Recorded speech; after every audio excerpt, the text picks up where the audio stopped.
Málefni sem að mér finnst sérstaklega áhugavert og búin að finnast það lengi.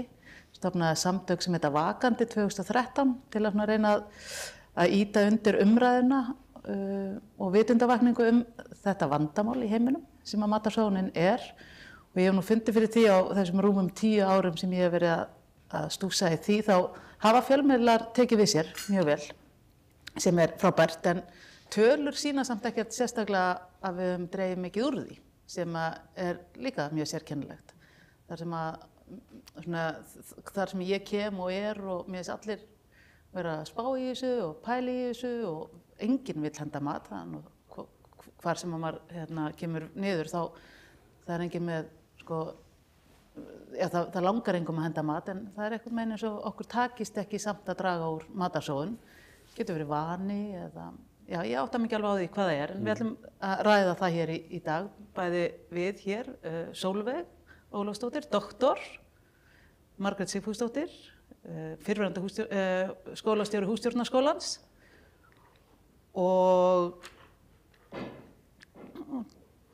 Sigurjón Bragi sem landsliðskokkur, rétt? Já, já. Og varst ekki líka þjálfari landsliðsins þegar lenti í 3. sæti? Jú, mikið rétt. Einmitt, og kemur víða við í að laga mat. Þannig að hérna eru miklu sérfræðingar, ég ekki sérfræðingur, ég áhugamanneskja málefnið.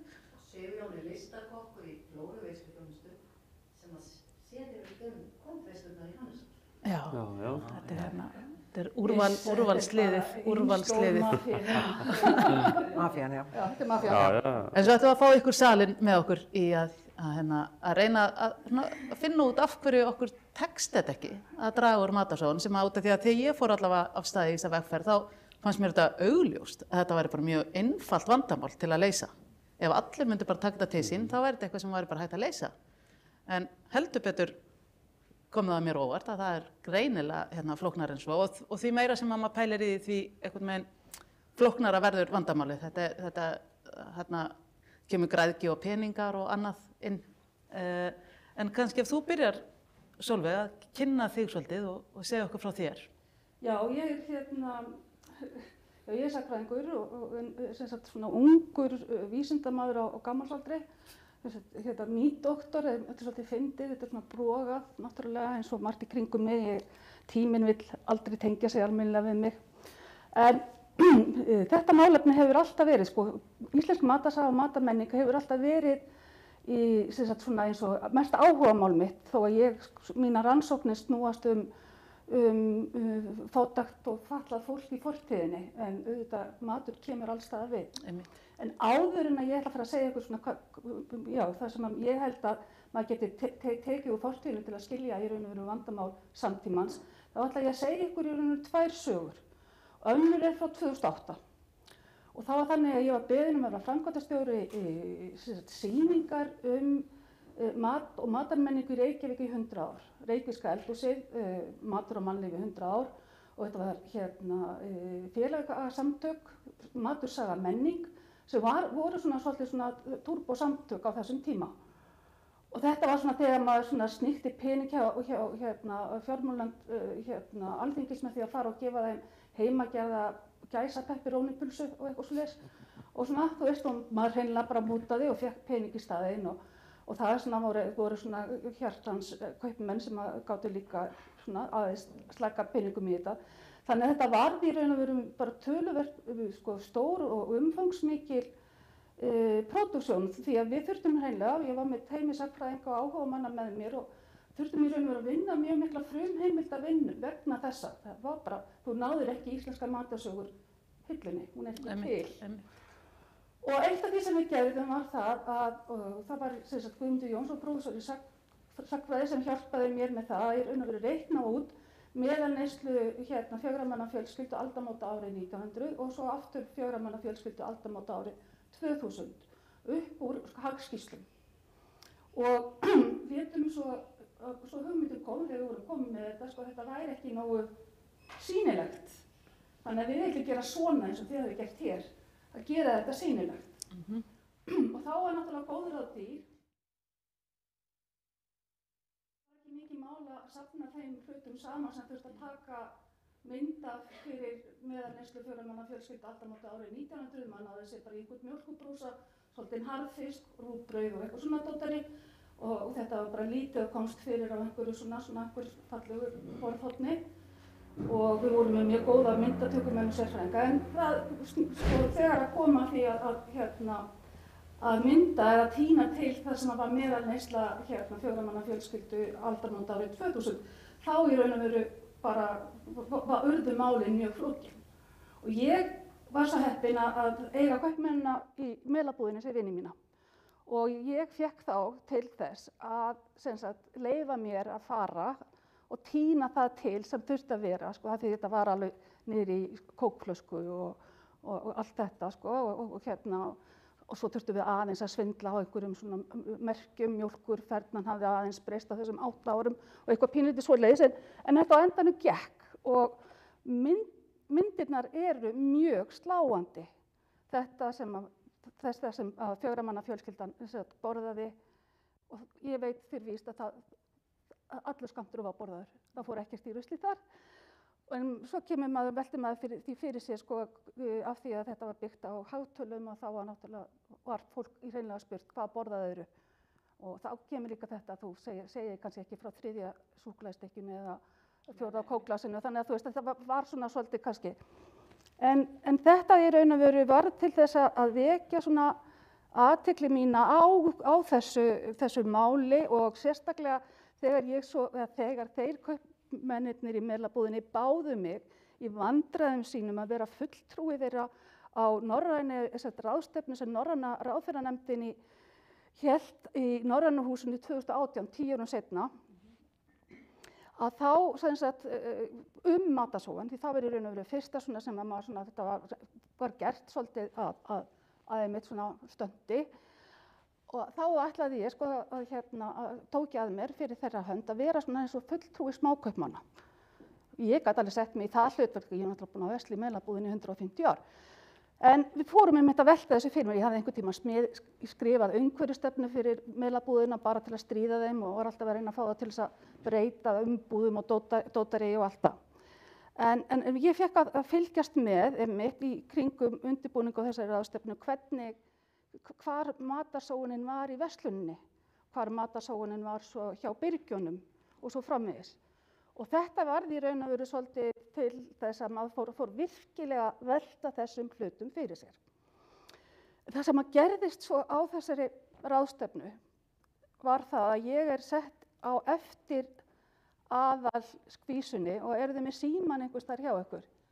Ég langar endilega til að biðja ykkur að fletta upp að mynd af konu sem nefnist Selena Juul. Selena og J-U-U-L. Rússneskur Dani og hún hafði þá verið að halda svona TED-fyrirlestra. Svo þegar ég þá kem ég upp á eftir henni, eftir sko stórkostlega framleiðslu og mér leið eins og sko bara Íslandssöngkonu sem kemur upp eftir Taylor Swift eða eitthvað álíka. Og þetta var svona bara en það sem að mig langaði svo mikið til að koma á framfæri þar að oft aktivismi og heilsa gagnrýnin hugsun, þau ganga ekkert alltaf í sama takti, það oft verið að leita að blóraböggli, þú veist. Hérna til dæmis eins og þessi auglýsing hér fyrir þetta þá verið að segja frá því hvað heimili eru að henda. Og það mælt þarna inn á heimilunum, en hver í alvörunni að henda? Það það sem að mér langar svo mikið til þess og mórallinn í minni sögu þarna 2018 það væri svona spurningin að skoða alla virðiskeðjuna, ekki bara að ásaka að finna blóraböggul á einum stað. Og það held ég það sem að skiptir máli. En það sem við getum kannski tekið úr fortíðinni það að eins og fortíðin alls ekki einhver svona línuleg framþróun. Þetta ekki spurning að einu sinni var ekkert og svo var það allt. Og þeir sem hafa slett skýrinu, þeir sem eiga skýrið, þeir hafa sletti alla tíð. Matur svona kjarnin í kjarnanum. Í okkar lífi og ég tala ekki í samfélagi eins og okkar sem notaði mat sem gjaldmiðil. Gjaldmiðillinn, okkar landaurareikningur alveg bara fram undir seinnipart 19. aldar var þá var allt reiknað í mat. Þú veist, það eru 260 fiskar í einni kú sem 6 æraloðnar og lembdar og þetta allt saman og þannig að maturinn var fasti og við sáum hann var allstaðar, maturinn var allstaðar. Þarna til dæmis hef ég oft verið að velta fyrir mig sko, hvað þarf margar hitaeiningar, segjum á miðri 19. öld upp í sveit, hvað þarf margar hitaeiningar til að búa til hitaeiningar? Ansi margar. Já. Og þetta til dæmis hef ég lesið í Mexíkó að það þarf sem sagt kona að steita maís í 4,5 klukkustund fyrir 6 manna fjölskyldu. Já, já. Og hún þarf náttúrulega, hún nýtir sínar hitaeiningar sem hún þarf að fá það. Og þetta til dæmis eitt af því. Og það sem ég held að við höfum kannski svolítið mist það að sjá hráefnið og skilja það. Og við erum náttúrulega alltaf á þessu blessaða hamstrahjóli og það náttúrulega, eins og ég segi, við eigum alltaf bara að fara aðeins hraðar og þetta náttúrulega svolítið erfitt að segja fólki í dag að það þurfi að fara að sjá hráefnið og horfast bæði í augun við hráefnið sem þeir að nýta og ekki síður afgangana. En ég held að þetta gangi svolítið út á það að vera ekki í íslenskri átakasögu, heldur gera þetta að einhverju sem miklu, já, vera eitthvað svona sem við tilengum okkur í gegnum bara allt kerfið okkar alveg bara frá upphafi. Það að vera góður hversdagskokkur, ég ekki að gera lítið úr kokkunum sem eru að keppa en ég held að þetta skiptir máli, það þetta að vera góður hversdagskokkur. Þá bæði horfist maður í augu við hráefnið og afgangana. Og nú erum við bara 2 í heimili þessa dagana og það svolítið erfitt vegna þess að við erum skilin eiginlega matalega séð, við borðum ekki það sama. Og ég eldaði með kjötsúpu daginn úr nýslátruðu, þið getið ímyndað ykkur.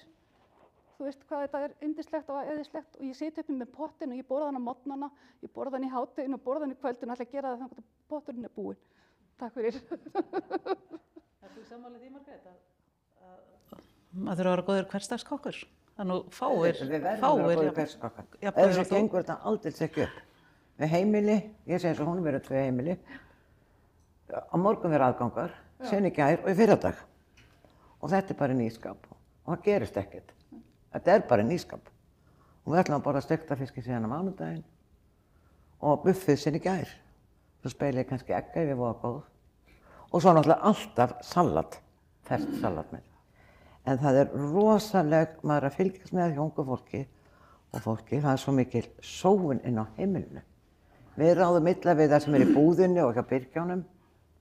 En heimilin, þetta svolítið gamalt að henda þessu dráplar eitrað. Það mjög sjaldan sem ég heyri það. Öll mjólkin sem hent, það hent alveg gigantísku magni af mjólk og mjólkurafurðum. Lesa á stimpilinn, nei þetta bara orðað ónýtt og held. En MS hefur nú aðeins reynt að bregðast við því með að segja en oft gott eftir. Það svona fyrirtæki að reyna að hjálpa. Því þetta söludag og síðast neysludag, það svo gjörólíkt. Og rjómi í fernu, hann geymist alveg heila mánuð, hann haggast ekkert inn í ísskáp og opnaður. Einmitt. Og sýrðurjóminn, ég læt fólkið mitt ekki saman, það með honum alveg saman. 2 mánaða gamall sýrðurjóminn í ísskáp, lokar í dós, alveg að heilbyrða á því. Já, mjög góður hann með ísskáp. Það einmitt tala oft að fólk hætt að treysta á skynfærin. Og einmitt að kunni ekki að stilla ísskápana sína. Og íslenska þjóðin var út dauð ef við þylum ekki að drekka sjúra mjólk eða eitthvað svoleiðis, í alvöru tala. Að mjólkin hafa öll verið bara ný mjólkuð þegar í gamla daga. Nei, aldeilis ekki. En það nú, eins og þið eru nú kannski að tala núna, svona að horfa til fortíðar. En nú ætla ég að spyrja Sigurður, því ég ekkert endilega á því að maður alltaf verið að horfa til fortíðar, því að heimurinn hefur breyst og okkur hefur fjölgað og við erum bara breytt með við hvernig við vorum einu sinni. Þannig í staðinn fyrir að vera alltaf, út í að sumir halda að lausnin við matarsóun til dæmis þetta, að maður eigi að hugsa tilbaka og gera eins og ömmur og afar okkar gerðu hana, en við erum bara búin að þróast kannski frá því, þannig að, hvað segja, ungir kokkar í dag, ég meina, ekki nýsköpun og bara Jú, nýir maður er náttúrulega- lifnaðarhættir og Mér og finnst, borða það sem við höfum kannski ekki borðað hingað til úr. Það er náttúrulega sjórinn stútfullur af sjávargrænmeti sem að, reyndar, jú, við borðum eitthvað tíman en þannig að mín tilfinning núna er að fólk að borða minna, sko. Þú bara minna mat yfir höfuð. Já. Þú ert farin að geta reiknað það betur í veislum, bara svona nokkurt veginn. Við erum orðið mjög lúmskir eins og okkur, sko, hvernig við, alls saman hvernig hópurinn blandaður, sko. Já. Þannig að þú finnur fyrir að það er minni matarsóun í veitingageranum. Já, eða sérst, þú veist, ef þú ert að fylgjast með því, þá getur þú verið mjög lungin við að minnka þessa matarsóun. Einmitt. Eins og bara meira síðan svona hlaðborðum. Við erum oft með svona steikar hlaðborði brúðkaupum og svona. Og þú veist, við erum allan mjög nákvæmnir á það, sko. Það er mjög lítið sem fer það tilbaka, sko. Einmitt. Sérstaklega af, þú veist, próteini sem þú ert að reyna að passa. Ég held að hlaðborð var eitthvað sem hafði dáið út í COVID. Nei, ekki. Komið aftur. Út í að það er óvinnur matarsóunar. Já. En þú þarf líka að vera clever, sko, með það. En þarna einmitt gríp ég eitt að þú talar að þú sért að passa upp á prótínin. Já. Þarna einmitt það sem við erum svolítið hætt að borða mat. Nú bara borðum við prótín og kolvetni og ansi bragðgóðar amínósýrur. Þú veist, við þurfum aðeins að fara að horfa á, sko, að þetta er, þú veist, þarna við þurfum að horfast í augu við. Eins og hjá okkur, við gerum mjög mikið af meðlætum. Við setjum svona mesta púðri í það. Það er alltaf að tala það eftir veislunar. Hvað meðlæti var gott? Já, það er alltaf það sem slæðir í gegn, sko. Þannig að þetta er bara þú þarft að hugsa, skilur, að því, ef þú meðhöndla grammið rétt, þá verður það bara betra en hitt, sko. Það er líka bara hvað þú kallar meðlæti, því ég borða ekki kjöt, þannig sko, mín uppístað er alltaf meðlætið. Ég lít ekki á þessu meðlæti, það er bara minn matur. Þú ert að tala prótein. Ertu að mæla með að viltu að fólk borði bara próteinduft? Nei, alls ekki. Þetta er bara orðræðan. Það er búið að taka í sundur matinn. Það er búið að taka í sundur þannig mat í einhverjar einingar. Og þannig verður maturinn að vera andlitslaus. Og það sem er. Til dæmis eins og ég segi, þú ferð í fiskborðið og það er hvorki haus né sporður. Og þú þarft aðeins bara svona aðeins að, já, er þetta langa þorskur eða eitthvað svona, sér það á verðinu. En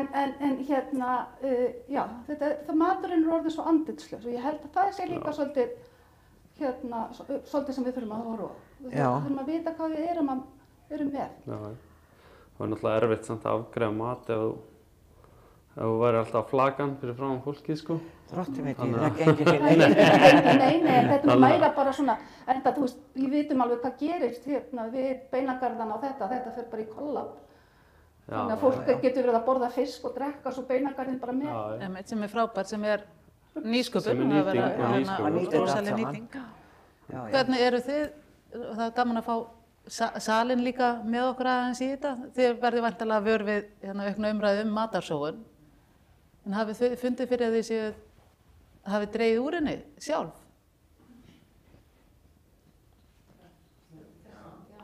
Já, nei, vegna þess að ég er alveg upp við, sko, það er bara, maður sóar ekki mat, við náttúrulega ólst upp við að búa til mat, það er uppbyldið var slíkt og það bara kom ekki til greina, þú veist, og það var ekkert þú bara borðaði það sem var á matinn sem var á borðum og það var engu hent. Og ég er náttúrulega orðin ansi forn, sko, með unga fólki. Maður á ekki að vera að horfa til fortíðar. En ég, sko... En af hverju heldur þetta hafi breyst? Nei, af hverju heldur þetta hafi breyst? Bara af því fólk áttar sig, af því matur er alltaf ódýr, það er nú eitt, sko. Já, en nú er hann mjög dýr í dag. Nei, hann er samt ódýr með hvað kostar að búa hann til. Já, reyndar. Og það held ég að sé stórt vandamál. Og fólk áttar sig ekki á hvað þarf til, sko. Og ef þú hefur verið skilur í því að setja niður kartöflur og tína þær á haustinn og ég meina, þú veist, við náttúrulega borðum smælkið og þær sem voru stungnar og svona, en nú er smælkið flottasta, sko, og eitthvað svo leiðis, þannig að þetta er allt breyst, en sko ég er svolítið mikið að svona spá í það sem að Sólveig var líka nefna þetta með virðiskeðjuna alla. Og þegar við erum að tala matasóun að þú veit 30%, það er svo tala sem maður er búin að kenna í svona langan tíma að sé það sem sóað, að það er í allri keðjunni, alveg frá framleiðanda sko. Og við erum náttúrulega með stórtækar vélar og þú veist, kjöt er orðið framleitt í verksmiðjum líka og ef að maður hefur verið svo óheppinn að þurfa að kynna sér hvernig það fer fram, að þá eru sko gámar með skrokkum bara í, þau veitir, tonnatali. Þetta er matasóun líka, eða þetta er náttúrulega rosaleg matasóun. En manni finnst þetta kannski blóðrað þegar búið að, þú veist, að hakka og mauka og gera eitthvað fínt úr því og þetta er komið í einhverjar umbúðir sem líka eru rosalega dýrar og allt það, að því sé hent.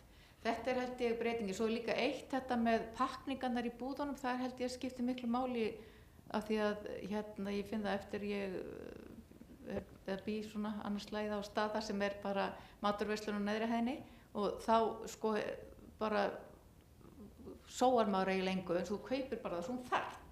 En ef maður fer í búðina þegar þetta einu sinni viku eitthvað þá þarft að kaupa svolítið vel inn sko.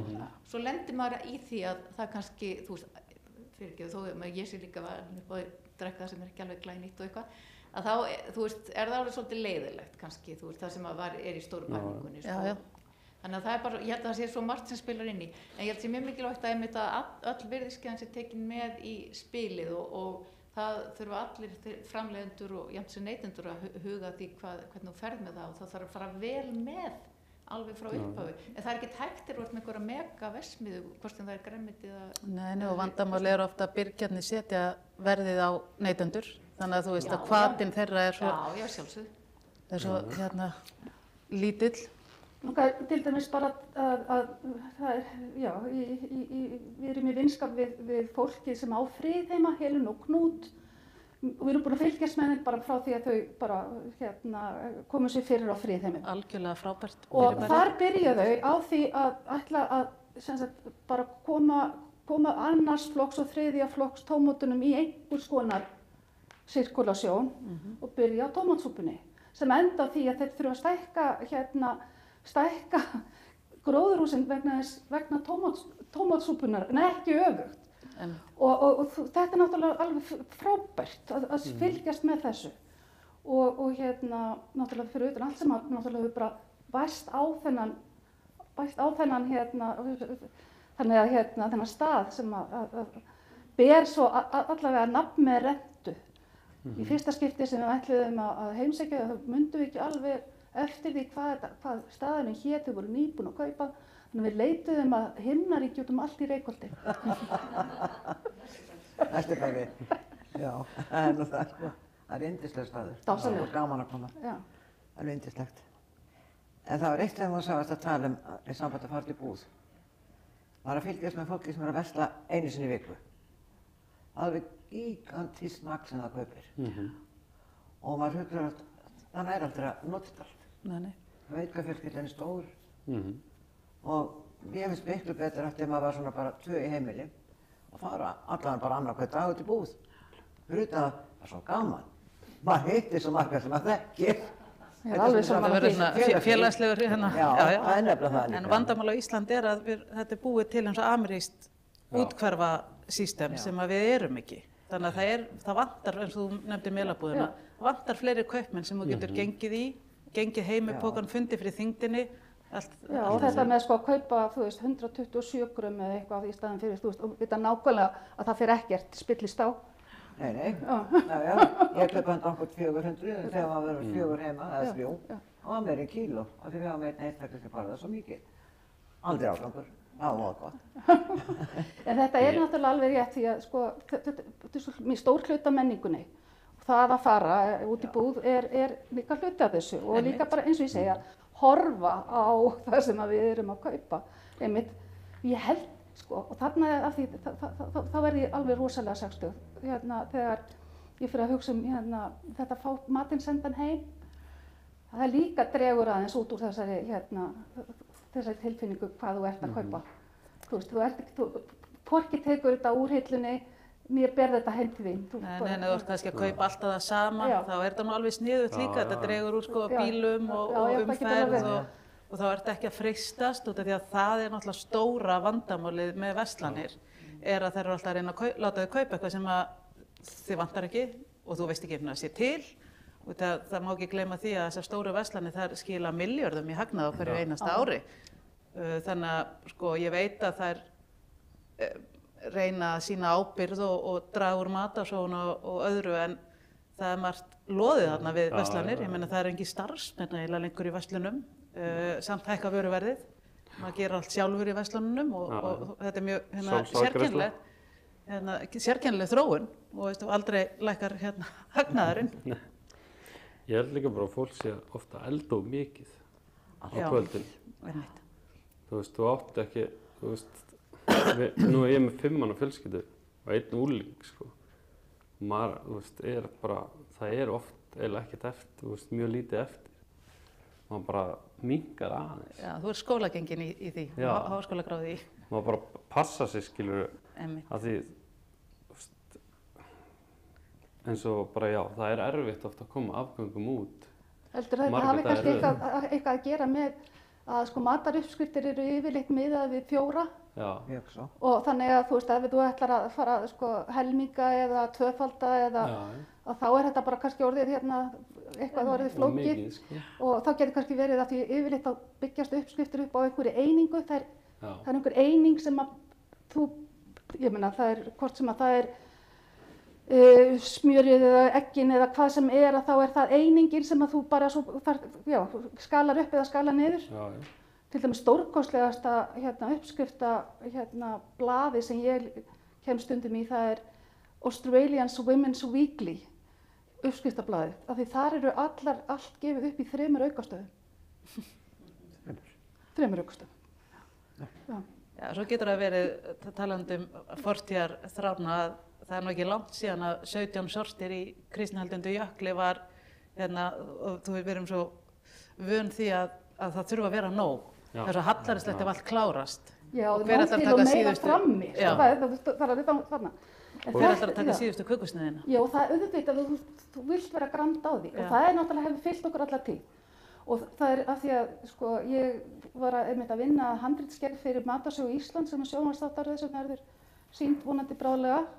Hún er búin að vera allavega í vinnslu ansi lengi og ég er orðin úrelt sagnfræðilega. Nei, en þar er til dæmis voru við, ég og Anna Rökkvaldadóttir svolítið að berjast fyrir því að fá að halda sko hungri og harðindum inni, þú veist, af því það er ekki sexy í sjónvarpi að vera að tala hungur og harðindi, en við erum að gera okkur grein fyrir því að við sem samfélag hér á Íslandi gegnum tíðirnar þá höfum við oftar verið nær hungurmörkum heldur en einhverjum ofþyngdar allsælumörkum. Og þegar þú ert komin, ég held að erfiðast að sé af því að tíminn er ekki línulegur, þá sko ég held að erfiðasti tíminn sé kannski næsta kynslóð eftir hungurkynslóðinni.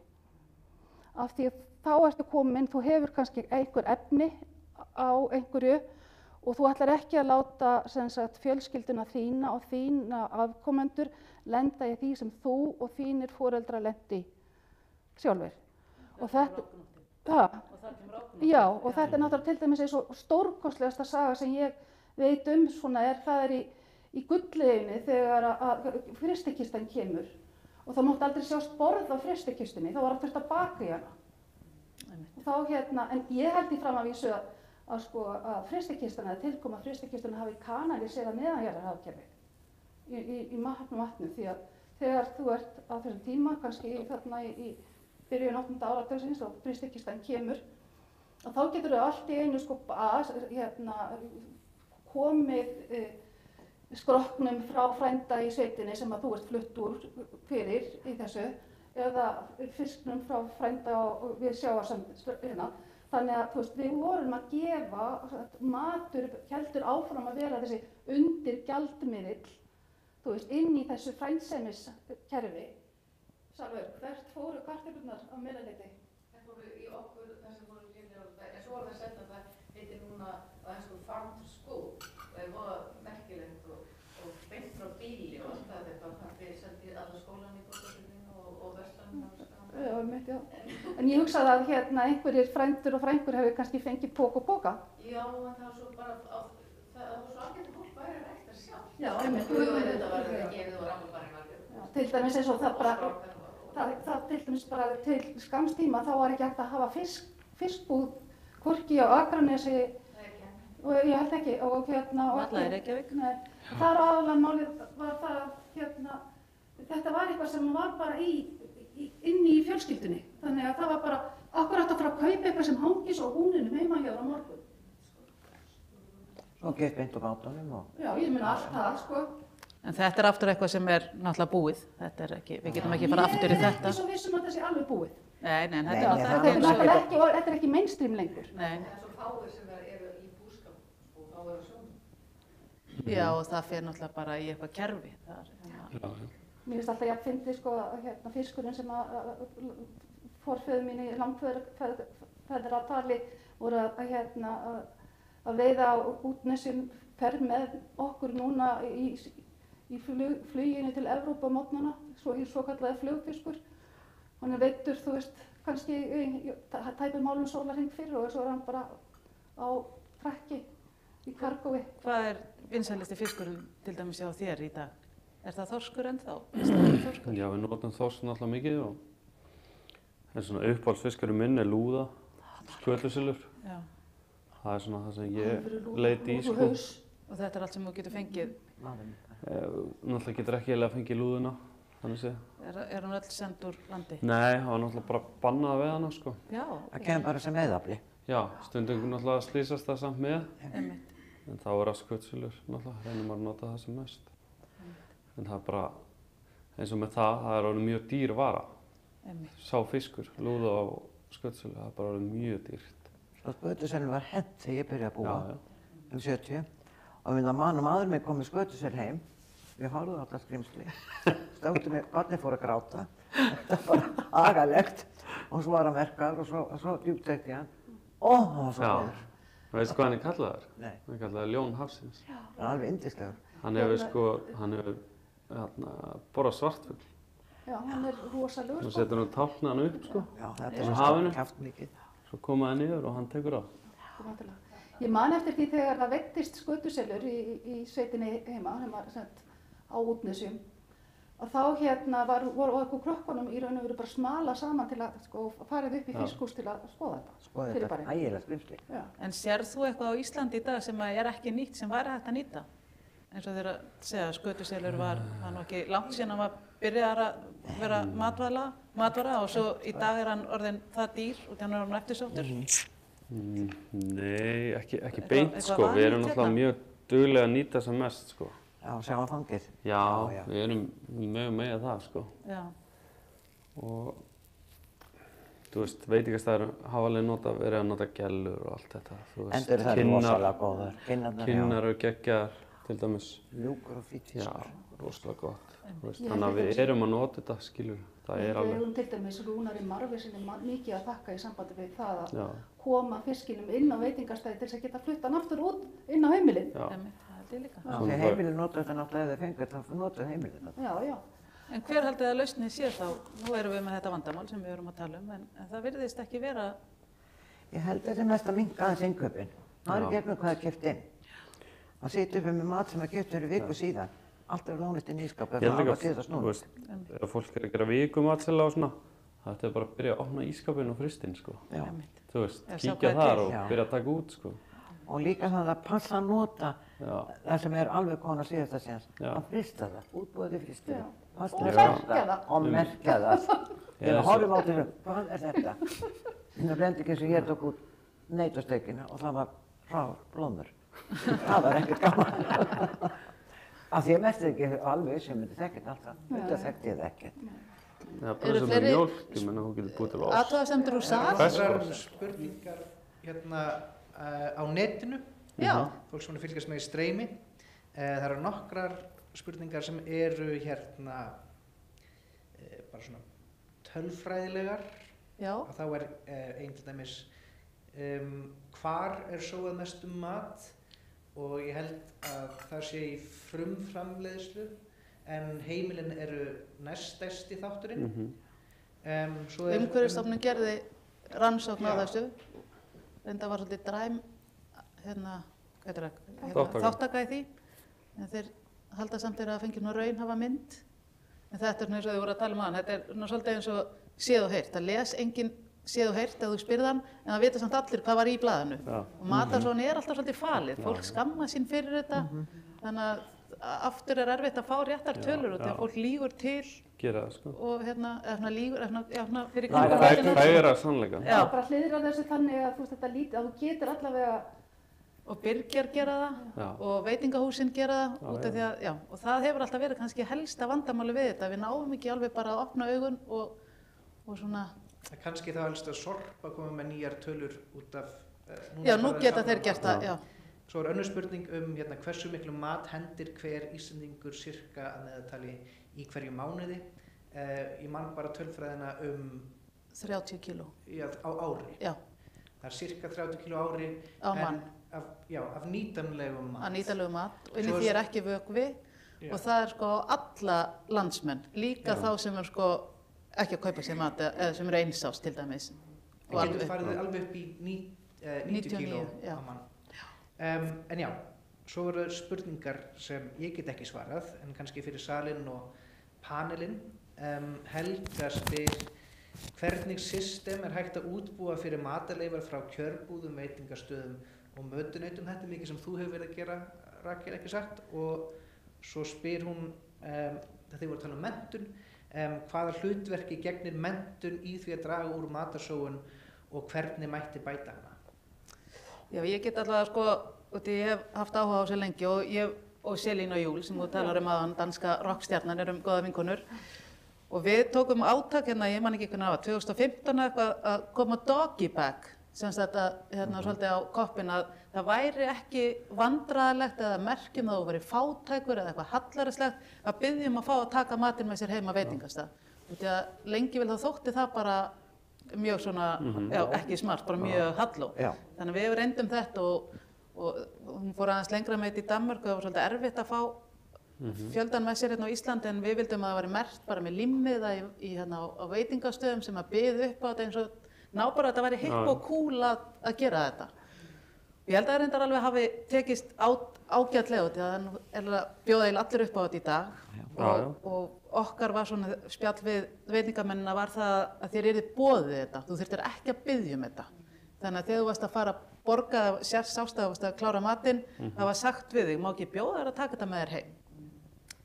Hitt sem ég hef verið að gera er talandi um frumframleiðsluna, því ég farið mikið til bænda og grænmetisbænda og er að ég stofnaði fyrirtæki sem heitir Verandi árið 2017, þar sem að ég tek umfram framleitan varning eða hvað getur maður sagt, til dæmis gúrkur eða bygg eða eitthvað sem bara kemst ekki á markað, fæ og bý til sápur og krem og annað úr því. Ég geti lesa allt um þetta verandi.is. Og það er bara gengið rosalega vel og mjög skemmtilegt. Við erum að vinna með alls konar bændum og þarna er náttúrulega bara hægt að fara, eins og þeir segja á ensku, sky is the limit, en það vantar náttúrulega alltaf fjármagn og það þarf að markaðsetja svona og þetta er flókið, en þetta held ég sé algjörlega lykillinn líka talandi um nýsköpun að nýta það sem er búið að framleiða í eitthvað annað. Svo vinsæla hringrásar hagkerfi. Og ég kannski aðeins hjá mig. Já, endilega. Ég heiti Einar og þarna vinna á Matvælastofnun. Það er ekki þess að vaxandi áhuga á matarsóun þegar ég var á málþingi í Iðnó í síðustu viku. Þess að fjallaði meðal þess að matarsóun og ég var þar í pallborði hundar. Æðislegt. En þarna, mér langaði að minna svolítið á dýrafóður. Já. Það er einn aðili á Íslandi sem er eftirlit með fóðri, það er Matvælastofnun. Og þarna, Evrópusamband hefur gefið út leiðbeiningar, leiðarvísi hvernig hægt er að nýta útrunnin matvæli í dýrafóður. Það er ákveðnar reglur varðandi matvæli sem ekki innihalda dýraafurðir og aðrar reglur matvæli sem innihalda dýraafurðir, það er alltaf annað mál sko. En þetta eru reglur sem ég held að þetta er svona hlutur sem að kannski sko, við erum ekki að tala um að fólk á heimilum fara að setja og það sem gengur af og í eitthvað fóður, en kannski ætti að vera einhver fyrir utan Vestland eða matvælafyrirtæki ætti að vera tveir gámar, annar merktur waste úrgangur og hinn merktur feed eða fóður, af því að það er sko, það er að nýta matvæli ekki bara í manna mat heldur líka sko í fóður. Það er hlutur sem að ég svona vakti athygli á hérna í Iðnó í síðustu viku og bara vekka aftur athygli á hér. Já, bara frábært. Það er náttúrulega mjög sniðugt, sérstaklega með afganga og veislum og svona. Já. Geta komið og svo eru frískáparnir, það eru auðvitað komið eitthvað svona frískáparnir ef þið þekki það, þá er það líka rosalega fallegt, líka samfélagslegt verkefni sem að mér sé eitthvað svo hlýtt. Já, hlýtt og... Já, Heimir ég ætla bara að koma fram að það var að spurja sko hvort að matarsóun væri að minnka, að ég í 14 manna kaffistofu og það undantekning ef fólk með nýkeyptan mat. Það allir með afganga og hita upp í hádegi. Og það bara stemning sem hefur þróast á nokkrum árum, en það nánast allir með þetta í dag. Já, frábært. En svo annað að ég nú í garðyrkjunni að ég með dellu fyrir að þurrka og að þurrka grænmeti og ávexti bara, það ætti að vera aðferðin til þess að vera að nýta umfram framleiðslu og því þá þetta varðveita þessa, og þetta mannafóður. Og það var nú dálítið heit umræði í þinn og þarna síðustu fóðurið sko, menn voru ekki alveg sammála það hvort að þetta væri góð eða slæm lausn, en við verðum að fara bara miklu betur með. Og það skiptir eiginlega eitt í máli hvort það matur eða landið okkar eða með okkur sjálf. Og ef við horfum bara á heilsufar á Íslendingum þá allt í lagi minnka skömmtin held ég. Já, ég mjög hlynnt frostþurrkun, ég verið mikill áhugamaður frostþurrkun lengi. Það bara, sú maskína ekki til nógu stór á Íslandi, en það held ég myndi bara geta leyst öll heimsins vandamál. Getur þú bara sent þetta til fátækra þjóða og... Ég bara get þetta sjálf. Já, en þetta verður svo mikið magn, það hent svo miklu, við eigum þá svo mikið.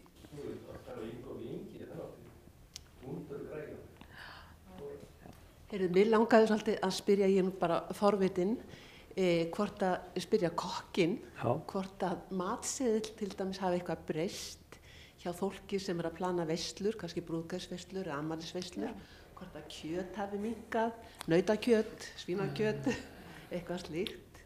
Það náttúrulega erfitt í dag að nota svínakjöt, það það, til dæmis. Upp á hátlustuna, vinna kólefnisspor og annað. Já. Er svínakjöt umdeilt? Já, ég myndi segja það. Er það alltaf múslimónum? Það hefur, kjöt, neysla hefur minnkað, finnst mér. Já, fólk kannski ekki að spyrja, skilur hvað hann að koma eða eitthvað svona, En, og þetta svolítið líka að þú þarft aðeins að pæla í, þegar ég still upp svona hlaðborðið, til dæmis, þá enda ég alltaf á kjötinu. Og ég byrja á, ég er með 5 skálar af meðlæti, þannig að þú byrjar hérna, svo diskurinn, og þá getur þú skorið bara þunna sneiðar af kjöti, setta á, og þá færðu frekar fólk bara aftur sem ætlar að borða meira. Þá ertu ekki að gefa of mikið á diskinn og svo sér þetta bara inn í rusli. Þannig að minna sett í svona framalega í forsæti. Já. Heldur en áður var. Og þetta svona að reyna að, fá fólk til að... Engin riddarasteik á miðju borði. Nei, það bara... Og við gefum, aðeins minna bara að því maður veit að fólk borða svo mikið af meðlætinu að það mun aldrei torka þessu. Það er náttúrulega mjög gott. Já. En við höfum tala hérna gámana til að setja í fóður. Og ég hef aldrei átt hund, ég satt upp með 2 hunda og það tók 27 ár. Ég erði bara. Annar þeirra var ekki með 17 ára, hann fekk aldrei nema afgangan á heimilinu. Aldrei annað. Og besta sem hann fekk var saltfisk með kartöflum og smjöri. Og svo bara var hann alltaf 17 ára, ægilega gamall og komst ekki út í garð, þannig að hann var sagður. Svo var annar, hann fekk alveg það sama. Og hann var 12 ára. Og þar með lauk minni hundasögu. En þeir fengu aldrei keypt fóður. Alltaf bara að segja afgans í matinn. Besta sem þeir fengu, annar þeir var rúsinur og gulrætur. Það er sem var 17 ára. Það er svona, þetta nýttist allt upp. Engu hent. Svo voru hænurnar, já. Ég skil ekki að kaupa þetta rándýra hundafóður. Já, segðu þið. Svo leiðir þetta bara alltaf það sama, hvað þurft og... Eru fleiri vangaveltur úr sal? eða af netinu? Heyrðu, mér langar til þess að sælverði, takk fyrir gott spjall. Það þetta með hlaðborðin. Ég veit að þið gerir þau svo vel, Sigurjón, en hér í Hannesarholti hefur aldrei verið hlaðborð og það vegna þess að hér þjónn, rekstrarstjóri sem hefur unnið við það að bera út sekki af mat sem hent af hlaðborðum og mér svo hugsað með þetta af því að við getum breytt venjum okkar þegar við tökum okkur til og vitum betur. Við gerum þetta með pókana og svo bara það ekkert mál lengur. Af því að núna Íslendingar gera svo mikið af því að hittast á jólahlaðborðum. Og ég veit að það ekki endilega þess að fá hann mat. Það bara þess að hittast og rækta vinskap. Og það stingur mig alltaf í hjarta þegar það að auglýsa þessi jólahlaðborð. Hér höfum við alltaf haft bara jólaplatta eða eitthvað slíkt. Ég skil ekki akkur að því að ef þetta rétt að þetta eigur svona mikið matarsóun og það svo einfalt fyrir okkur bara að breyta þessu. Hætta, ef ég réð einhverjum myndi ég banna hlaðborð, það svo auðvelt fyrir okkur bara að gera þetta einhvern veginn öðruvísi og bara með því, okkur alveg sama hvort við líka á hlaðborðum þið viti hvernig þetta þú ætla aðeins að smakka þetta og aðeins að smakka hitt og svo allt í einu þetta meira heldur hún torgar en þú varst bara að fá þér okkur lítið af öllu einhvern veginn og það kemur þessi tilfinning, þessi svona dekadent, ógeðsleg tilfinning að maður hafi verið að standa sér illa, þið vitið, einhvern veginn eitthvað of og þannig að mér dreymir svo það að við bara hættum þessum hlaðborðum og gerum hlutin öðruvísi. Einu sinni voru ekki hlaðborð. Nei, og það ekkert mjög langt síðan. Það var í COVID. Það hætti alveg í COVID. Ég var einmitt að, já, það var einn svona smá rannsókn sem ég gerði. Það var einmitt að skoða sögu jólahlaðborðana og hvenær það kom og það var í raun og veru þeim var stend gegn jólaglögginu því að fólk fór svolítið illa af því. Jólaglögginu? Leigubílarnir fóru svolítið illa.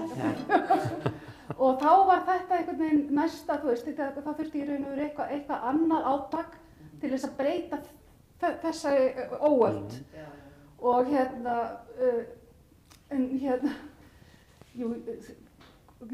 bara þetta, þú veist, það horfa, ég get ekki borða ég missi alltaf matalistina.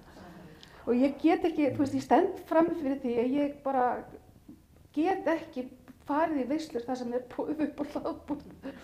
Og þetta hefur með allt að gera, þú veist, það bæði það, ég gleymi þess ekki, þú veist, að maður sér eitthvað sem maður veit að gott í einhverju svona gigantísku magni fyrir framan mann. Og þetta bara mín persónulega skoðun og fyrir utan það að ég held ég hafi einmitt verið að vinna á stað sem heitir Íslensk erfðagreining, akkurat á stað þar sem að við vorum alveg á brúnni og allir fengu kengúrukjöt í jólamatinn, skiljið, og ég man eftir jólahlaðborðinu þar á undan sem var í skíðaskálunum í Hveradalum og ég held ég bara hafa aldrei á ævinni séð jafn mikinn mat samankomin á einum stað. Við gleymum þess ekki. Ég missun ekki matarlistinu auðvitað. Nei. Við þurfum kannski að finna eitthvað nýtt. Íslendingar eru mikil hjarðhegðun í okkur. Eins og þarna það var bara þurft að spyrna við jólaglögginu. Þið þurfum að spyrna við matarsónu, þið þurfum að finna upp okkur nýtt. Til þess að ég fermist að þá voru hlaðborð. Vinstri hægri. Það kom bara keyrandi leigubíl úr Reykjavík. Já, var það ekki frá Borg? Jú. Já, Þorbirni Borg. Jú. Og giftum móðursystur minni. Já, var hann ekki með svínahausin með epli? Nei, hann var með laxinn heilan skreittan með majónesi fram og tilbaka og hausinn og allt saman. Þetta var rosa gott. Ja, maður ætlar að borða dýr og annars vegar þá náttúrulega verður maður að borða það allt og hausinn líka. Það er ekki hægt að velja bara bestu bituna. Nei, hann líka svo mikið skrautlegur, laxahausinn. Og svínshausinn er náttúrulega mjög góður eldaður. Já, mjög. Og svínasylda úr haus. Það keypti henni síldafisk í gamla. En það þú þarf kannski að koma með eitthvað nýtt í staðinn fyrir jólahlaðborðin, ekki besta. Nú er að hugsa þetta upp á nýtt. Já. Jóladótið. Áskorun. En það er hérna af netinu, ein spurning. Hvaða hvata haldið þið að þurfi helst til þess að minnka matarsóun? Já, svona hvaða gildir á það fyrir? Er þetta umhverfisáhrifin af matarsóun? Er þetta peningaleg Ég held að þessi peningar sem að stýra alltaf fyrst og fremst er mjög sniður, ég er mjög hrifin af Suður-Kóreu, ég kom þangað 2 ár og þeir eru með mjög sniðugt system að þú borgar fyrir það rusl sem að þú hendir. Það er bara eins og að lesa af hérna mælinum. Já.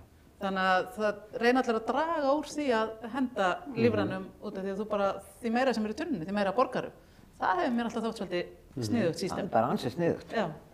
En ég held að það sé alls konar svona hvatar og bara þetta litla, þú veist, með að alveg sniðugt hjá Sorpu að banna svarta ruslapóka, það er alveg fínt og gott á okkur að vita hvað við erum að henda, sjá bara glærupókana. Það er alltaf mína svona, ég held að sé peningar, hvað segir þið? Alveg framála. Já, ég held það, en það er líka bara, sko, af því þú varst að tala, við erum, sko, hjarðhegðunin er svo mikil og annað, þetta með jákvæðu, sko, já, við gætum einhvern veginn svona komið í að það væri rosa cool, þú veist, einhvern tímann voru allir með bókassítunnur, þú veist, að nýta hérna ágangana í það að búa til moltu og eitthvað annað. En ég varast samt svolítið við því ef þú ert til dæmis svona með áráttu þráhyggju eins og við Heimir, 4 til 30 ára, þegar við vorum með fyrstu hérna moltutunnurnar, þegar við vorum farin að elda hreinlega fyrir moltuna af því það vantaði einhver ákveðin efni í hana. Þannig að öfgarnir eru allstaðar og það er kannski best að reyna bara aðeins að draga úr þeim. Sem betur fyrir eru komnar tunnur núna sem Já, og það er náttúrulega mjög áhugavert að fylgjast með því hvernig núna þegar þetta loksins er kannski að fara að hjakkast í gang almennilega að sjá hvernig þetta verður bæði nýtt. Og ég frétta því þú gæti keypt fengi bara svona moltu í poka í krónunni. Ég var reyndar svolítið svekkt að ég sá að maður þurfa að kaupa hana.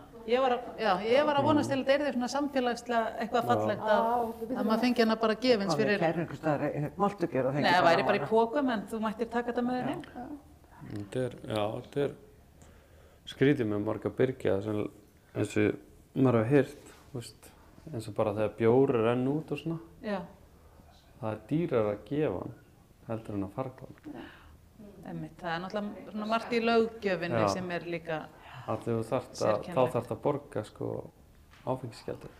Já, og svo eru reglur með hvað þú mátt gefa og ekki, upp á bara hver ber ábyrgðin á. Já, það er alveg rétt. Þannig að það er náttúrulega... Ég til dæmis lenti í einsni, ég ruglaði dagsetningu Þá gerði ég veislu einum degi fyrir Ég fór þetta og rúndi inn með hana Og það var erfitt að finna staða til að gefa hana. Já, til að taka við. Já. Og að því að fyrstulega eitthvað lokað og svo bara... Einmitt. Ég náði á endanum en það er líka, þá ertu bara eyðalega helliks tíma bara í að keyra eitthvað bæinn. Og það er líka þetta að það færist oft bara vandamáli til. Margir hafa spurt mig hvort það var sett löggjöf á í Frakklandi, í súpermörkuðum í Frakklandi, þar sem að það er bara bannað að henda mat og þú ert bara sektaður fyrir það. Og við skoðum það ég og Selína Júl, títnefnd, en það er svolítið hættulegt að setja líka svona úti því að þá er hætt á að þú reynir að koma sér þá bara eitthvað annað, bara í samhjálp eða eitthvað áður en það gerist og kemur vandamálinn eitthvað annað og er þá stikkfrí. Þannig að... Það er heldur ekkert að gera við heilt bretti af tómatum í dós Nei, það giflasnúðum.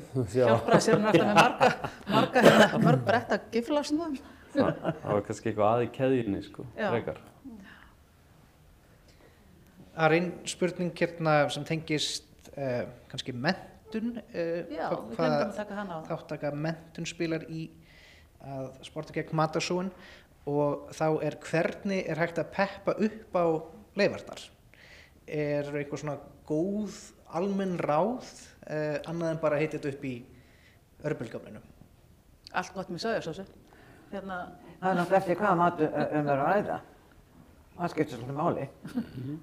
Hvort það þolir að fara í örbulgaflinu eða bara borða kalt. En við þekkjum náttúrulega plokkfisk sem... Hann er svo góður. Og pítsan, hún var nú búin til út af matarsóun upprunalega. Já, gamla, á Ítalíu. Bara að setja allt á... Já, eitthvað brauð. Það er náttúrulega eitt af því sem að margir af þessum svona einhverjum signature-réttum eru sem sagt afgangamatur og það er í raun og veru væri bara svolítið gaman að því að einmitt. Það væri gaman að gera bók með afgöngum. Já, ég held. Það væri svolítið mikið sniðugt. En hvað segið um menntunina?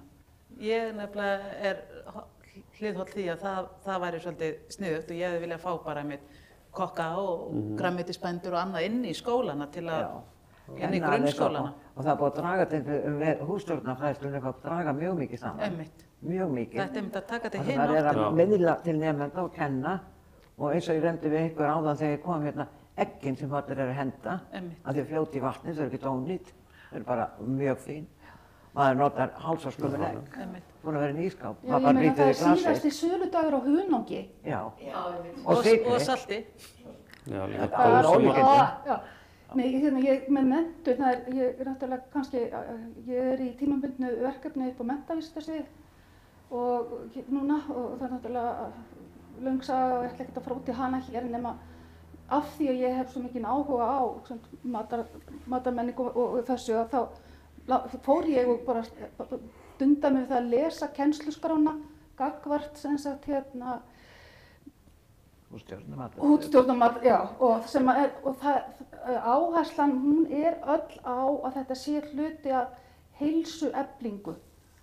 Ekki, já, fyrir utan það ég skil ekki eitt, best ég vona engin yfirmaður minn eða nánir samstarfsmenn eru sig að hlusta hérna núna því ég fer að gagnrýna þetta, ég skil ekki eitt hvernig er þetta að kenna matreiðslu í fjarnámi. Segðu mér það.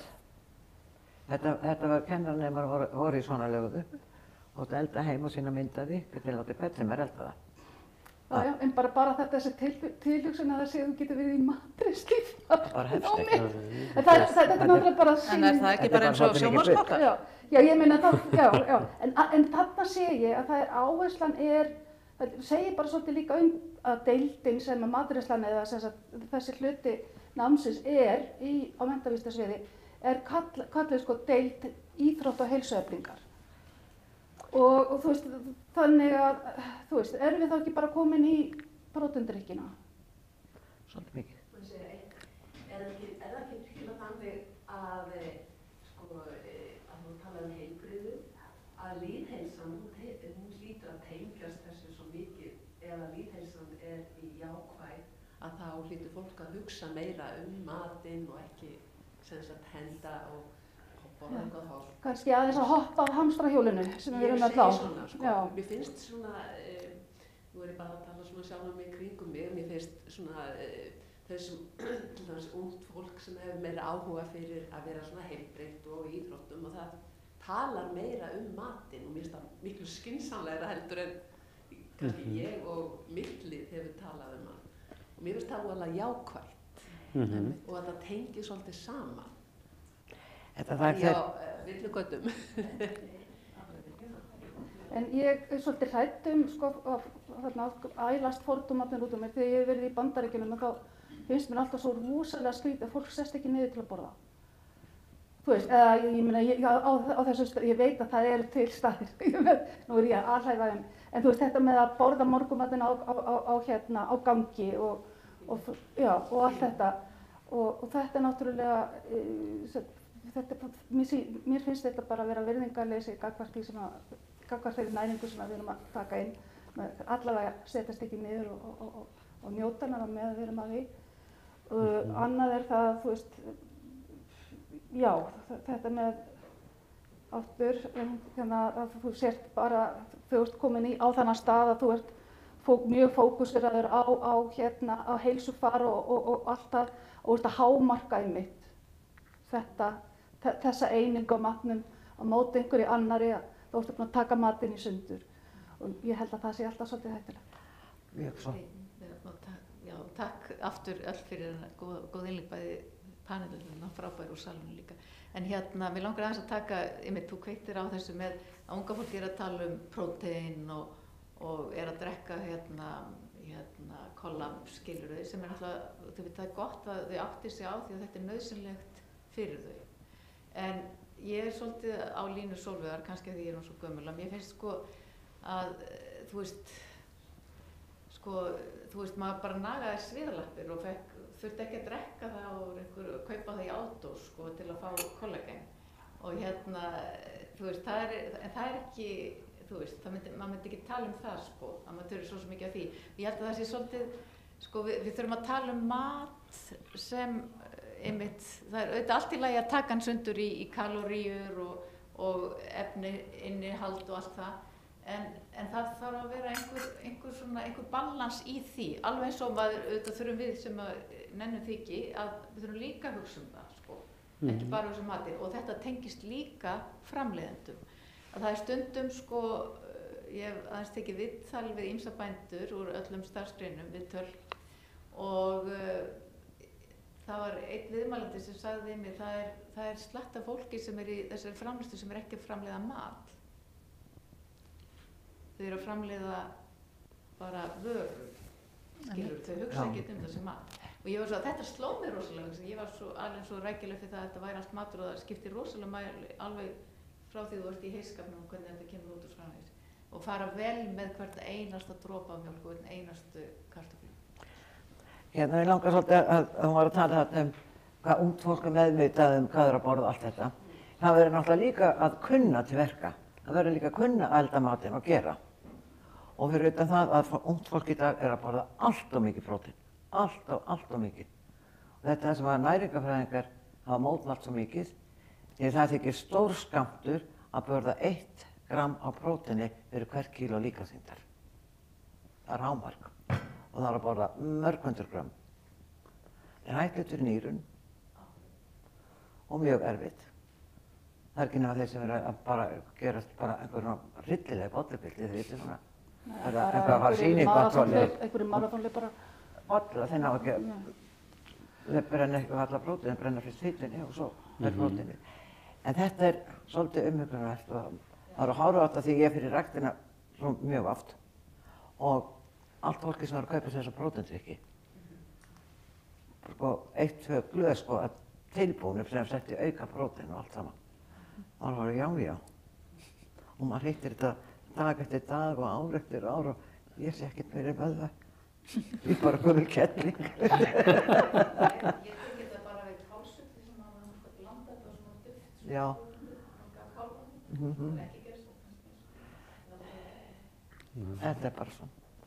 Við breytum þessu kannski ekki, en það er ekkert að spara í þessu. En það ég held að mesta sparsemin á heimilinu er að minnka innkaupin og versla oftar. Ekki tróðfylla skápin og tínistöðar. Og borða afgangana. Já, nú finnst mér krakkar svolítið mikið að taka með þessi afganga í skólan og hita í örbygjöfni. Það er fínt ráð svona sem að margir nýta sér að þeir taka streymilinn, innkaupastreymilinn úr bónus eða þegar þeir fóru síðast að versla og þeir eru að henda eitthvað úr ískapnum og streika svona yfir með gulum penna og reyna að sjá sko verðmætið í því sem þeir eru að henda til að reyna að fá smá svona tengingu eða sans fyrir hérna. Og kaupa kannski í næstu viku. Af því þetta er hendið. Já, en þetta líka bara til að fá hérna tilfinninguna. Við erum náttúrulega kannski svolítið, já, okkur vantar oft bara tilfinninguna. Þetta er annað náttúrulega, það er komnar alls konar lausnir, tæknilausnir, við lifum náttúrulega tæknitímum. Eins og ískápun, það eru komnir svona kallaðir smart ískápar sem að þú getur tala við þú ert í búðinni. Já, uppskriftir og annað og ég menn það eru margar síður og þau voru að tala um afgangasíður. Það er alveg allavega erlendis, ég held að sé koma á Íslanda ef þú átt tómatsósu og ég veit ekki, púrru og eitthvað eitt í viðbót, þá getur við sett þessi 3 innihaldsefni bara á einhverjum síðu og hún býr til fullt af uppskriftum fyrir því. Við megum líka ekki gleyma því að tæknin er alveg að vinna með okkur, það er fullt af fólki að vinna með okkur og annað, en það er oft þetta bara að sko það er alltaf verið að gera okkur lífið einfaldara og auðveldara en það er kannski ekkert lausnin heldur, þú veist, það verður allt svo opbóðslega auðvelt og einfalt að við bara tínum okkur einhvern veginn í því og missum alla tengingu við allt. Má ég spyrja panelin, þið spurðum mér bara, kom í huganum að þið voru að tala um að börnin eru frá að taka leifar með sér í skólan, þá hugsa ég en skólamáltíðirnar. Hvað haldið þið með það? Haldið það aukið að dragi úr matarsóun? Ég veit allavega fyrir víst að því var breytt, nú veit ég ekki alveg hvernig systemið er núna, en fyrir nokkrum árum þá var skammtað á diska hjá krakkum, svona eins og í mötuneyti, svona. Og þá var rosaleg matarsóun og það var tekið á því, Reykjavíkurborg allavega tók á því, með að leyfa krökkunum að skammta sér sjálf. Þannig að þá tókuðu bara, það var alltaf verið að skammta eitthvað 3 kartöflur og grammit og eitthvað sem að foreldrarnir viljaðu borða, en þau voru alltaf að skilja eftir, þau hafðu engan áhuga á því. Þannig að núna þegar þau fá að skammta sér sjálf, þá taka þau bara það sem þau vilja og þá borða þau það. En ég þekki ekki alveg. Nei, það verður mjög áhugavert vegna þess að þetta verður sér alveg generált út all land. Það verður líka mjög áhugavert að bara skoða svona menningarmuninn á milli staða og sjá til dæmis hvað það er, hvort að krakkar eru að borða mismunandi mat á milli svæða. Ég held að sé kannski erfiðar í svona stórum bæ eins og Reykjavík. Þetta var víst miklu minna vandamál þegar það voru kokkar í skólanum, sem segir miklu minna. Svo náttúrulega var bara einhver hagræðing og annað, en ég veit ekki með kannski út á landi. Kemur ekki Keflavík, ég held það. Já, en ég sko bara því að ef það er sem sagt í raun og veru bara general ókeypis skólamáltíðir allstaðar og þá sem sagt, ég veit ekki hvað það verður, hversu mikið miðstýrt það verður eða hvað það er, en það fylgir því náttúrulega eitthvað fé og þá verður það örugglega einhver svona vísitala það hvað megi eyða í þetta og svo framvegis og hvað er þetta að kaupa fyrir þetta, fyrir við vitum það að, þú veist, matur er dýr og á að vera það. En ég held að sé mjög mikil meðvitund þetta og ég held að séu allir, eins og vorum að tala áðan að það langar engum að henda mat, þannig ég held að flestir stjórnendur í skólum og mötunetum og annað séu alltaf að reyna að finna lausnir til þess að kokkar og þú veist. En þetta er örugglega mjög bara, þetta er flókið út af því að, einmitt, eins og spítalinn, ég held að hann sé með 5.000 máltíðir á dag fyrir veikt fólk og bara, þú veist, og alls konar eitthvað rosalegum árangri nefnilega. Og þeir gerðu bara alls konar rannsóknir, þú veist, fóru bara til sjá hvað kom alltaf inn á bökkunum, þá hættu bara með það. Þannig að þú veist. Þessi líka hefur búin að minnka skammtana sem svo er alltaf bítibúðurinu til ef einhver alveg deyr hungri. Einmitt. Og ég held að sé að spurja líka bara fólk og svona alls konar. Þannig að það, eins og ég segi aftur, það eru mjög margir að reyna að gera, en þetta er snúið og flókið að. Þetta er það. Mjög. En eftir því sem ég sé fleiri bambahús við fleiri leikskóla, þá verði ég alltaf svona svolítið bjartsýnni af því að bæði það að við lærum að borða meira grænmeti. Bambahús er sem hefur verið að rækta grænmeti. Gróðurhús. Og þau taki þátt í uppskerunni bæði og sjá ferilinn af því ég held að það allt svona. Það er alveg svo skemmtilegt. Já, bara það að. Krakkar sána það. Já, setja bara hænur við alla skóla, það væri bara aðeinslegt. En ég meina þið vitið það að jarðarberin sem þið ræktið heima hjá ykkur, 100 sinnum betri, þó þið þurfum að bíða eins og ég þurfti að bíða fram í október. Nei, það er ekki alveg komin október, í lok september til þess að borða þau. En þetta er bara þannig. Ég held að það sé mjög jákvæmt varðandi einmitt það sem við stundum talað borgarbúskap. Ég held að aðalkosturinn við það sé einmitt að fólk öðlist skilning á, það er ekki það að það muni bjarga matvælaþörf heimsins eins og sem við halda kannski, en það er aðalega að fólk lærir að bera virðingu fyrir mat.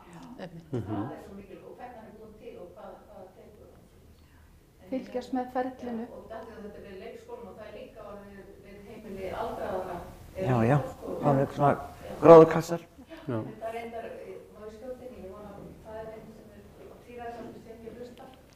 En hann stundaði það sem heitir ensku gorilla gardening, við sitt sem hann býr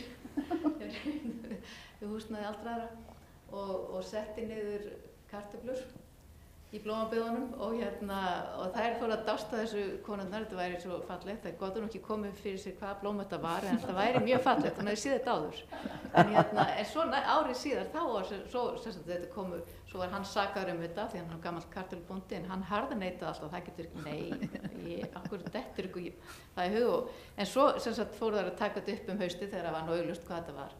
Og það var gerð góður og búið að gera kassa við húsið þannig að það skila sér. Þetta er svo gaman. Og þetta er svo gaman. Sigurði svo býti hens. Mér langar að hafa bæta við að þú sagði að bera virðingu fyrir mat. Ég var alveg upp við það sem stelpa að þegar ég fekk að skemmta mig sjálf á diskinn frá borðinu og síðan var svona hort á diskinn minn og sagt heldur þú klárið þetta Helga mín? Og ég leit svona yfir diskinn, kartöflurnar, kjötið eða fiskinn eða hvað. Já, ég er nú ekki alveg viss og kannski, nei, og svo kannski skilaði ég einu aftur yfir á fatið. Og svo, mér fannst þetta alveg eðlilegt. En akkur það sem þú varst að segja, með virðingu fyrir matnum, nú finnst mér þetta bara mjög, yndislegt, sem mér finnst ekki vænt Þetta var svona smá viðbót við þitt komment. Allavega skárra heldur en að sitja yfir krökkunum og láta þau klára. Ég þoli ekki svoleiðis. Þetta er bara ofbeldi. Það er allt sem er á disknum. Það kom eitt komment hérna á netinu ekki beint spurning en svona vonandi vekja einhverju umræðu hjá panelnum og fólkinu í sal. Það er hérna lélegt grænmeti og ávextir í verslununum og þessi illa merkt hvað varðar uppruna og fleira. Já, þú veist, og upplýsingar uppskeruna og það er oft sko margt mjög ónýtt þegar heim er komið. Hvernig? Já, ég er bara hætt að kaupa avokado. Mér tókst ekki að kaupa hérna avokado sem var í lagi, þannig ég ákvað bara að hætta því. Ég kaupi það bara Ég gengur líka út á það, við höfum að borða miklu meira eftir ástíðum, uppruna og svo framvegis og hérna þú getur borðað avokado, þú ert eitthvað annars staðar en á Íslandi og hérna, nei ekki, þú veist bara því að það er svo margt sem að maður sér. Ég gleymi aldrei við eigum skjól í Þýskalandi upp í Svartaskógi í 1000 metrum yfir sjávarmáli þar sem eru svona spargeldsæt og fiffringarsæt og þá er það bara verið að nota þetta þú veist þá eru allir að borða bara aspas þegar aspasan er bestur og alltaf eftir ástíðum.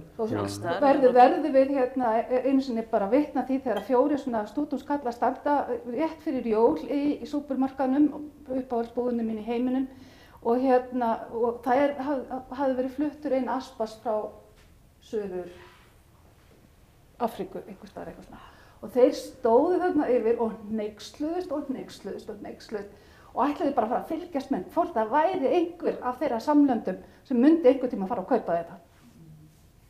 Örugglega ekki. Úr lúða frá Íslandi sem hefði gert það. Já, þetta er nú bara svona sko. Bara nota það sem er og þetta við frekar að gera þetta hérna, þú veist. Einhvern tíma var ég að tala sko, þetta með að vera með uppskýru tíð. Þeir eru nú aðeins að reyna það núna. En þetta mætti smitast líka bara inn á veitingastæði. En það er náttúrulega hér vex ekkert þess að út í útlönd. Við verðum bara með á haustinu einhver uppskýru, spring og búið. Já, þetta er nú svipað eins og með bara sauðfjárslátrunina, þetta er líka mannanna verk. En það er eitt sem að mér langar svo að reyna að koma í tísku á Íslandi og það eru þegar að koma Halloween, talandi innflutt grasker og er að nota sko rófur eins og upprunalega var og þá er hægt að nota það er náttúrulega ekki hægt að borða þessi stóru grasker hvort þið er, þú veist, þau eru ekki nógu góð, þú veist, það er hægt að búa til súpurökk en það gerir það í lengin. Mér verður aldrei jafn illt í matasóuninni minni eins og því ég horfi á.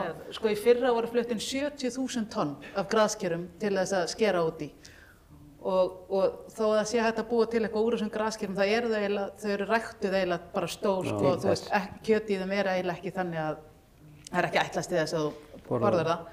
Þannig að það væri svo æðislegt að við getum nota bara eitthvað hérna, hvet alla sem eru hér og á streymi og annað til að... Eða bara, þú veist, taka svona lítið. Já, eða eitthvað sem maður ætlar að borða innanúr. Þetta er alltaf mjög vel ætt. Já. Þetta er náttúrulega butternut squash. Þetta er allt annað. Já, ég hvet þið til að þú ert kokkurinn í hópnum, til að starta nýju trendi á Íslandi. Hreinsa út úr einu svona. Þetta stendur líka svo vel. Eða þá bara melónu eða eitthvað sem við borðum. Ég hef ekki talað um nota rófurnar hér. Jú, til að þjóðfræðinga er með þetta svona sinni könnu að koma þessu á framfæri. Og Íranir. Íranir notið það, já. En svo bara fannst þið svo sniðugt að sjá hvað kemur kom til Afríku og borðum. En það er nú eldan ekki úr þeim. Já, ég held samt ekki Íslandingar gera það mikið. Já, algjörlega. Og maður skilur þetta alveg þar, algjörlega. Þetta er skemmtileg hefð. Eða þá bara að fá sér eitthvað margnóta. Allavega að draga hans úr þessum 70.000 tonnum. Nei, ég trúi ekki að búa bönn. Ég er miklu frekar að reyna að koma þessu í gegnum einmitt að þetta verði, eins og þú segir, hallærislegt. Ert þú með grasker? Ég er með rófu. Já, innan nýja góðar hugmyndir. Já. Og mér finnst vel á þessi strimlafræði hjá þessu. Það er mjög sneiðugt. Tekka út. Já, eins og ég segi, netið er náttúrulega hafsjór og við sem erum búin að pæla í þessu eins og þið öll lengi, það er náttúrulega, þetta er mjög einfalt. Þetta er eins og við erum búin að tala um, það er bara að kaupa minna, borða það sem maður kaupir inn, hætta aðeins í græðginni. Borða í skýrstunni. Þau eru ekki líka byrgjaninn bara að kaupa minna. Jú, Hvenær fer í búð og það er eitthvað ekki til sem þú aldrei ert að fara að kaupa. Það gerist mjög sjaldan. Einstaka sinnum í bakaríum sem að ég fagna. Já, það er alltaf nýtt. Þannig eins og bara í grammeti, skilur, á Íslandi. Þú getur nánast bara keypt. Gúrkan var uppseld daginn. Já, í smástund, í smástund, já. En þá fóru þeir bara að taka innfluttar gúrkur inn í staðinn, tók ég eftir. Gott að fyrsta gúrk. Borgarbúskapurinn kom ekki að meirhluti fólk í borg. Þetta borgarbúskapur er nýtt hugtak sem kom inn í aðalskipulag Reykjavíkur 2012-13. Það hafði aldrei verið áður og ekki bara með hvað það var. En nú er þetta hugtak sem fólk kannast við, fólk getur verið með hænur og bara þetta er hugtak í aðalskipulag Reykjavíkur. Þannig að, já. Ég bjó á Nýlendugötunni og var með hænur alveg fram til 2016. Ekki með hana, bara hænur. Bara hænur, ég fekk einu svona hana, ég þurfti að skila honum. En það er rosalega vinalegt og hugulegt að vera með hænur. Það er svolítið óþrifnaður á þeim svona. En bara ég mæli með því sem það er svo mikill karakter í þeim og skemmtilegar og gefa manni egg á hverjum einasta degi og rosalega Svo er þetta ættlega hæn, eða var þetta ættlega hæn? Þetta er ættlengi. Já, ég held að það sé búið, já. Það er búið. Ég var eitthvað að reyna að gera þetta en ég ætlaði að fá mér svona áskrift af eggjum en það var búið. Já. Eru fleiri vangaveltur? Matar söguna kannski, sko, þessi hefðbundni matur eins og, þú veist, sláturgerðin og allt þetta, þegar allt var nýtt, náttúrulega. Þú veist, það er engu hent og svo gerð leikfengur beinunum, sko. Þannig að það er...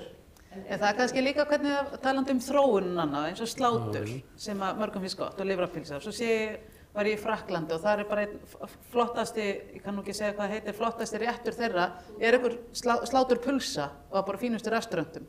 Kannski mætti líka bara þróa stundum, þetta er eins og núna fyrir súpukjötið, það er einhverju byggingaplasti súpukjöti í frysti í Bónus, þetta er ekki mjög aðlaðandi og það má líka kannski hjálpa neytendum, ég er alltaf verið svolítið talsmaður þess að verslanir hjálpi neytendum, settu bara uppskrift af kjötsúpu á byggingaplasti, settu uppskrift af bananabrauði við bananana sem eru á 50 kall og þú getur ekki bara einhvern veginn áætlað að allir viti hvað er að gera við það sem að fer á afslátt. Talandi um matamarkaði eins og í Frakklandi, við fórum fyrir einast ári, matamarkaðina, það er svo grann, þeir eru að selja þetta allt. Allt er marga metrar af gönnum og allt saman, hjörtun, eistun, hústakistilinn, allt saman. Lifrin og nýrun og nefndu það. Uxahalan og allt átti, svo gaman og eins og bróðum við segir, hann býr í Ítalíu, það er hverju einasta bílskrúfið að gera einhverja pulsu. Alltaf er að gera pulsu.